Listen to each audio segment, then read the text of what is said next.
we are in week 2. You know I do everything with my 4 rooms.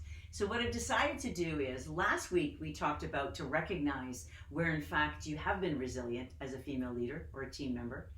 And this week we're going to talk about courage.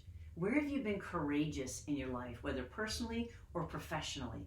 We need to recognize these things, right? Because I believe everything is repeatable.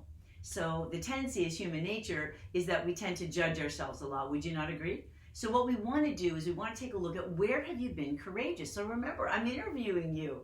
Where have you been courageous in your life over this rocky time? Right? Maybe it's you've had a courageous conversation. Maybe you found your voice that you didn't have before. Maybe you have, as far as your courage, maybe you really looked at yourself in a different way and realized that there's certain patterns that are not serving you well. Let me give you an example. So I had a situation with a family member where I felt like, here we go again. You know, it's kind of like the same old, right? Again, the definition of insanity, doing the same thing over and over again.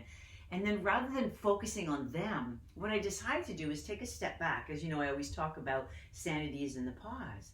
And I realized, where's my thinking part of the problem? So I actually courageously took the time to reflect and look at what was my part of this exchange, this interaction.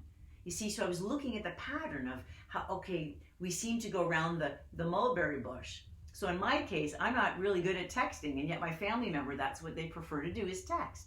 So within that, the pattern was that there was miscommunication, there was hurt feelings, there was frustration, sometimes anger. And so what I decided was that I was going to step out of that and simply say, you moving forward, I really need to have a phone call. So until you're ready to do the phone call, that's okay, but that's what I need to do because I'm feeling like we keep going around the mulberry bush. So that was courage on my part, right? To take a look at where am I? And I realized I kept taking a step back and accepting that, you know, let's just keep texting even though it's not working.